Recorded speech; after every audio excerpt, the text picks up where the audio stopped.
BRICS കൂട്ടായ്മ ഭാവിയിൽ ഗൗരവതരമായ കാര്യങ്ങൾ ഇടപെടാൻ ശ്രമിച്ചാൽ ആ ബ്രിക്സിനെ തന്നെ തകർത്ത് കളയും. ഡൊണാൾഡ് ട്രംപാണ് പറയുന്നത്. അപ്പം അമേരിക്കൻ വിരുദ്ധ നിലപാടാണ് ഈ ബ്രിക്സ് കൂട്ടായ്മയിലെ രാജ്യങ്ങൾ എടുക്കുന്നതെന്ന്, അങ്ങനെ എടുത്തതുകൊണ്ട് ആ രാജ്യങ്ങൾക്കെല്ലാം തന്നെ 10% നികുതി കൂട്ടും. വീണ്ടും ഭീഷണി ആവർത്തിക്കുന്നു. ഇതെല്ലാം നടപ്പുള്ള കാര്യമാണോ?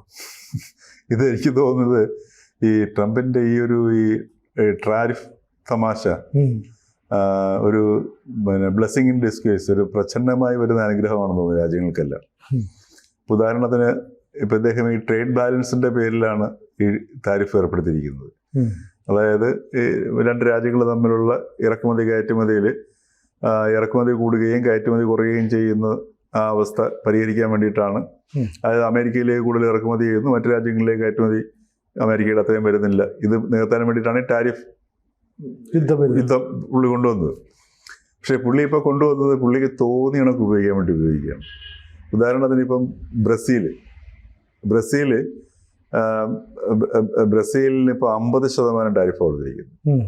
ബ്രസീലിൻ്റെ ഇറക്കുമതി എന്ന് പറഞ്ഞാൽ ട്രേഡ് ബാലൻസ് അമേരിക്കയ്ക്ക് അനുകൂലമാണ്. കാര്യം അമേരിക്കയിൽ നിന്ന് കൂടുതൽ സംഗതികൾ ബ്രസീലാണ് ഇമ്പോർട്ട് ചെയ്യുന്നത്. ബ്രസീലിന് അത്രയും ഇറക്കുമതി അങ്ങോട്ടില്ല. എന്നിട്ടും 50% ബ്രസീലിന് കൊടുത്തു. അതിൻ്റെ കാരണം എന്ന് വെച്ച് കഴിഞ്ഞാൽ ഈ ബ്രസീലിനെതിരെ ഈ ലുല ഡാ സിൽവയ്ക്കെതിരെ ഈ അട്ടിമറി നടത്തിയ ബൊൾസനാരോ ഇപ്പം പുറത്താണല്ലോ. അപ്പോൾ ബൊൾസനാരോയും പുള്ളിയും തമ്മിൽ ഭയങ്കര കമ്പനിയാണ്. ബൊൾസനാരോയുടെ പ്രധാനമന്ത്രിയായ സമയത്ത് ഇദ്ദേഹം അവിടെ പോയിട്ട് റിസോർട്ടിലൊക്കെ താമസിക്കുകയും ഇദ്ദേഹത്തിൻ്റെ പേര് വളരെ ചങ്ങാതിമാരാണ്. ആ ചങ്ങാത്തമാണ് എന്നിട്ടിപ്പോൾ ഇയാൾ പറയുന്നത് ബൊൾസനാരോ മഹാനായ വ്യക്തിയാണെന്നൊക്കെ പറഞ്ഞിട്ട് പുകഴ്ത്തുന്നുണ്ട്. ആ ചങ്ങാത്തമാണ് ബ്രസീലിന് 50% താരിഫ് ഏർപ്പെടുത്താനായിട്ട് ട്രംപിനെ പ്രേരിപ്പിച്ചേക്കുന്നത്. പക്ഷേ ലുല അത് വളരെ ശക്തമായിട്ട് നേരിട്ടുണ്ട്. ഗ്രിങ്കോ എന്ന് പറഞ്ഞിട്ട് ഒക്കെയാണ് ട്രംപിനെ വിളിച്ചിരിക്കുന്നത്. അതായത് ഈ ഗ്രിങ്കോ എന്ന് പറഞ്ഞു കഴിഞ്ഞാൽ എനിക്ക് തോന്നുന്നു അവരുടെ ഭാഷയിലാണെന്ന് തോന്നുന്നു. ഒരു പ്രാദേശിക വികാരമുള്ള വ്യക്തി എന്നുള്ള അർത്ഥം വരുന്ന രീതിയിലാണെന്ന് അവർ ഉപയോഗിച്ചിരിക്കുന്നത്. അപ്പോൾ അങ്ങനെ ഒരു പേര് വിളിയോടുകൂടിയൊക്കെയാണ്. അതേസമയത്ത് അയാൾ തുറന്നു വിട്ടിരിക്കുക, ഡിസ്കഷൻ ആരുമായിട്ട് ഞങ്ങൾ തയ്യാറാണെന്നും തുറന്നു വിടുകയും ചെയ്യുന്നു. പക്ഷേ ഇങ്ങനെ പല രാജ്യങ്ങളും മാറുന്നുണ്ട്. ഇപ്പോൾ കാനഡ അങ്ങനെ അങ്ങോട്ട് മാറുന്നുണ്ട്. ഇപ്പോൾ ഇന്ത്യയുടെ വഴി നോക്കുന്നുണ്ട്. ഇന്ത്യ ഇപ്പം ഈ പറഞ്ഞതുപോലെ ഇന്ത്യ അമേരിക്ക കരാറ് എങ്ങനെയെങ്കിലും നടത്തിയേ പറ്റൂ എന്നുള്ളൊരവസ്ഥയിൽ നിന്നൊക്കെ മാറിക്കഴിഞ്ഞു. അപ്പം അതുകൊണ്ടാണ് ഇന്ത്യയുടെ അത്യാവശ്യം കടപ്പിടുത്തം നിലനിൽക്കുന്നതുകൊണ്ടാണ് ഇപ്പോഴും ഈ കരാർ ഒപ്പിട്ടിട്ടില്ല സാധനം. അപ്പം ഈ രീതിയിൽ പുള്ളി ഈ കരാറിന് ഉപയോഗിക്കുന്നത് യാതൊരു സെൻസും ഇല്ലാതെയാണ് ഉപയോഗിച്ചുകൊണ്ടിരിക്കുന്നത്. അപ്പം ഇത് ബ്രിക്സ് അതേ സമയത്ത് ബ്രിക്സ് കുറേയും കൂടെ ശക്തമായി വരികയും ചെയ്യുന്നു. ഇപ്പോൾ അമേരിക്കൻ ഡോളറിൻ്റെ അവസ്ഥ ആലോചിച്ചു, ഇങ്ങനെ ഇടിഞ്ഞിടിഞ്ഞ് പൊയ്ക്കൊണ്ടിരിക്കുന്നു. അതും പേടിയുണ്ടല്ലേ? കാരണം ഡോളറിന് പകരമായിട്ട് ബ്രിക്സ് പുതിയൊരു കറൻസി ഇറക്കും. അന്ന് ഇടയ്ക്ക് ചർച്ചയൊക്കെ വന്നു. അതെ, അത് തൽക്കാലം നമ്മൾ ഇന്ത്യയൊക്കെയാണ് അതിനകത്ത് വേണ്ടാന്ന് പറഞ്ഞു വെച്ചിരിക്കുന്ന സാധനം. പക്ഷേ ബ്രിക്സ് അല്ലാതെ തന്നെ ഈ പറഞ്ഞ അവർ തങ്ങളുടേതായ കറൻസികളിൽ അങ്ങോട്ടും ഇങ്ങോട്ടും ബിസിനസ് നടത്തുന്നുണ്ട്. ഇപ്പൊ റഷ്യയുമായിട്ട് റുപ്പീസിലും റൂബിളിലും നടത്തുന്നുണ്ട്. അവർക്ക് പ്രശ്നമില്ല. അപ്പൊ ഇനി ഭാവിയിൽ ഒരു പക്ഷേങ്കിൽ ഇതൊരു ഡിജിറ്റൽ ട്രാൻസ്ഫറിലേക്ക് വരാം. അത് ഡോളറിന്റെ കുത്തക അവസാനിപ്പിക്കും. അപ്പൊ ഡീ ഡോളറൈസേഷനെയാണ് ആര് ഭയക്കുന്നത്? ട്രംപ് ഭയക്കുന്നത്. അപ്പൊ ഡീ ഡോളറൈസേഷൻ ലക്ഷ്യം നോക്കുന്നതിന് ഞങ്ങൾ തകർത്തുള്ളതെന്നാണ് ട്രംപ് പറയുന്നത്. പക്ഷെ ട്രംപിന് ഇപ്പൊ നിൽക്കാൻ നിവൃത്തിയില്ല. അപ്പൊ ഈ ഡീ ഡോളറൈസേഷനെയാണ് ഇപ്പം ട്രംപ് ഭയക്കുന്നത്.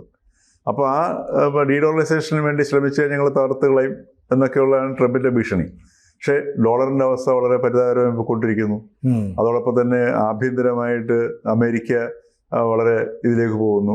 അവരുടെ റേറ്റിംഗ് ആദ്യമായിട്ട് AAA-യിൽ നിന്ന് AA-യിലേക്ക് മാറിയിരിക്കുന്നു. അത് വളരെ ഗുരുതരമായൊരവസ്ഥയാണ്. അമേരിക്കയുടെ ഈ റേറ്റിംഗ് താഴുക എന്ന് പറഞ്ഞു കഴിഞ്ഞാൽ. അപ്പോൾ അങ്ങനെ ഒരു അവസ്ഥയിൽ വരുന്നു. അതോടൊപ്പം നമ്മുടെ ജെഫ്രി സാക്സ് കൊളംബിയ യൂണിവേഴ്സിറ്റി പ്രൊഫസറും അതുപോലെ ഐക്യരാഷ്ട്രസഭയുടെ കൺസൾട്ടൻറ്റും ട്രംപിൻ്റെ ഇപ്പോഴത്തെ ഏറ്റവും വലിയ വിമർശകനായ വ്യക്തിയാണ്. നമ്മൾ കേട്ടാൽ ഞെട്ടിപ്പോകുന്ന രീതിയിലാണ്. ഇപ്പോൾ ഇന്ത്യയിലൊക്കെ ആണെങ്കിൽ ആർക്കെങ്കിലും വിദേശത്ത് പോയിട്ട് ഇങ്ങനെ നമ്മുടെ ഭരണാധികാരികൾക്ക് ഇത് ചെയ്യാൻ പറ്റുമെന്ന് സംശയം തോന്നുന്നു. പക്ഷേ ജെഫ്രി സാക്സ് വളരെ ശക്തമായിരിക്കുകയാണ്. അദ്ദേഹമുള്ള അനലിസ്റ്റും കൂടെയാണല്ലോ. അദ്ദേഹം പറഞ്ഞത് ബ്രിക്സ് ആണ് ഇനി വരാൻ പോകുന്നത് പറഞ്ഞത്.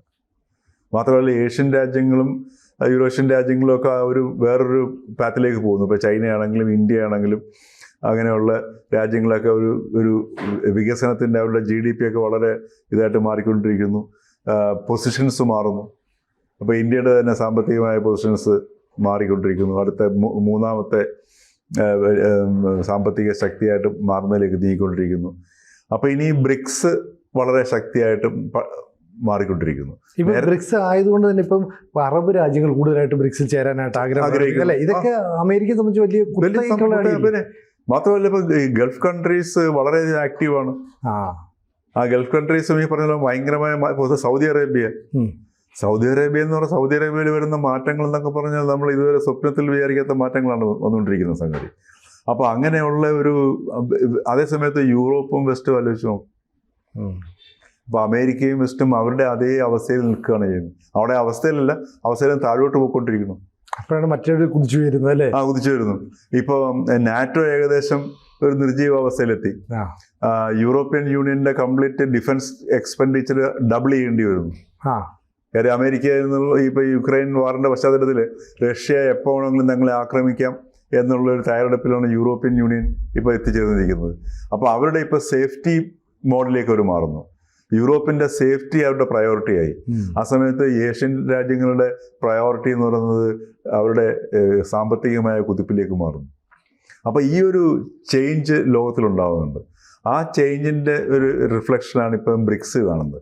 ബ്രിക്സ് ഓരോ വർഷം കഴിയുന്ന ഒരു ഉദാഹരണത്തിന് ചൈനയും ഇന്ത്യയൊക്കെ വിരുദ്ധമായിട്ടുള്ള ഒരുപാട് തലങ്ങൾ യോജിക്കാനൊക്കെ ഉണ്ടെങ്കിൽ പോലും ഈ ബ്രിക്സ് വളരെ പവർഫുള്ളായിട്ട് എമർജ് ചെയ്ത് വരുന്ന കാഴ്ചയാണ് കാണുന്നത്. പുതിയ രാജ്യങ്ങൾ ചേരുന്നു, ആഫ്രിക്ക ചേരുന്നു.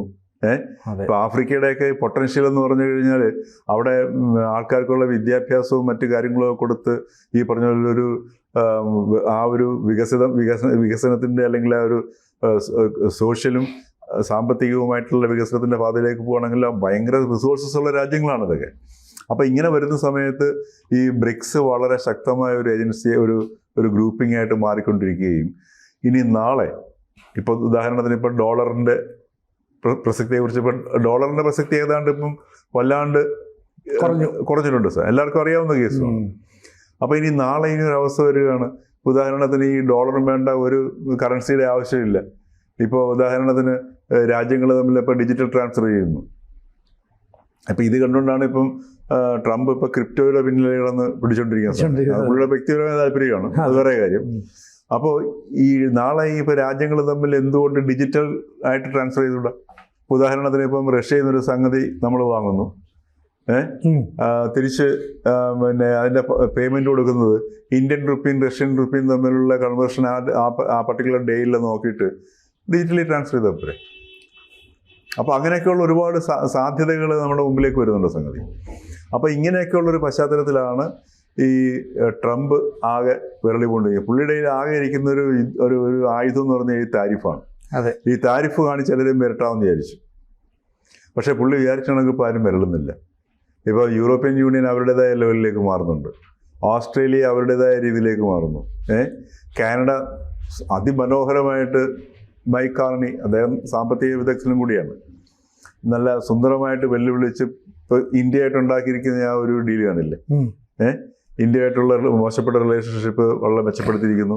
അതേസമയത്ത് ഇന്ത്യക്കും ഈ പറഞ്ഞതുപോലെ പുതിയ വഴികൾ ഓപ്പൺ അപ്പ് ആയിക്കൊണ്ടിരിക്കുന്നു. അപ്പോൾ ഈ രാജ്യങ്ങളുടെ കംപ്ലീറ്റ് ജിയോ പൊളിറ്റിക്സിനെ കംപ്ലീറ്റ് ഈ ട്രംപിൻ്റെ ഈ ടാരിഫ് ഉഡായിപ്പ് കൊണ്ട് മാറ്റാൻ കഴിഞ്ഞു എന്നുള്ളതാണ്. അപ്പോൾ ഈ ബ്രിക്സ് രൂപം കൊണ്ട കാലം മുതൽ തന്നെ ഞാൻ അതിനോട് ഇഷ്ടപ്പെടുന്ന ഒരു വ്യക്തിയല്ല, എനിക്ക് അതിനോട് താല്പര്യമില്ല എന്ന് ട്രംപ് പറയുന്നത്. അപ്പോൾ ബ്രിക്സ് എല്ലായ്പ്പോഴും യൂറോപ്യൻ യൂണിയന് അല്ലെങ്കിൽ അമേരിക്കയ്ക്ക് ഒരു ഭീഷണിയായിട്ട് വരും എന്ന് നേരത്തെയും കണ്ടിരുന്നു. ഇപ്പോൾ ട്രംപ് അത് ഉറപ്പിച്ച് പറയും കൂടി. ഇപ്പോൾ അതിൻ്റെ ശക്തി കണ്ടപ്പോഴത്തേക്ക് അത് പുള്ളിക്ക് ഇപ്പോഴാണ് ശരിക്കും പേടിയാവുന്നത്. പണ്ട് ബ്രിക്സ് എന്ന് പറഞ്ഞാൽ ചെറിയ കൂട്ടായ്മ, ഒരു അസോസിയേഷൻ, പക്ഷെ ഇന്നിപ്പം പവർഫുൾ എക്കോണമീസിന്റെ ഒരു കോൺഗ്ലോമറേഷനായിട്ട് ഇത് മാറിക്കൊണ്ടിരിക്കുന്നു. അതായത് ഇത് പിന്നെ ഗ്രോയിങ് എക്കോണമീസാണ് ഈ ബ്രിക്സ് രാജ്യങ്ങളെല്ലാം തന്നെ. മറിച്ച് ഇപ്പം ഇവരുടെ G8 നോക്കി, പഴയ G8 വികസിത രാജ്യങ്ങളുടെ ഇതൊക്കെ ആണെങ്കിലും എല്ലാം ഡിക്ലൈനിലാണ്. ഇപ്പം അമേരിക്കൻ ഡിക്ലൈൻ മോഡലാണ്. യൂറോപ്പ് ഈ പറഞ്ഞ യൂറോപ്പ് അവരുടെ പ്രയോറിറ്റി സേഫ്റ്റിയിലേക്ക് മാറ്റുന്നു. അപ്പോൾ അവർക്ക് ആയുധങ്ങൾ നിർമ്മിക്കുക, സ്വന്തമായിട്ട് ഈ പറഞ്ഞ പോലെ സജ്ജമാക്കുക എന്നുള്ള പ്രക്രിയയിലേക്ക് അവർ മാറുന്നു.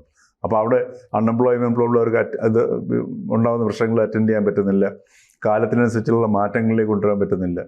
അപ്പോൾ അങ്ങനെയൊക്കെയുള്ള പ്രശ്നങ്ങൾ ഇപ്പോൾ ഈ വെസ്റ്റ് നേരിടുന്നുണ്ട്. അപ്പോൾ ഈ ഒരു സാഹചര്യത്തിലാണ് ഈ ബ്രിക്സ് എമർജ് ചെയ്തുകൊണ്ടിരിക്കുകയാണ്. ഓരോ വർഷം കഴിയുന്നതോറും ബ്രിക്സ് എമർജ് ചെയ്യുന്നുണ്ട്. അത് തന്നെയാണ് ട്രംപിൻ്റെ പേടിയും. ട്രംപ് ഇപ്പോഴും വിരട്ടി നോക്കുകയാണ് ഇത് ചെയ്യാൻ പറ്റുമെന്നുള്ള കാര്യം.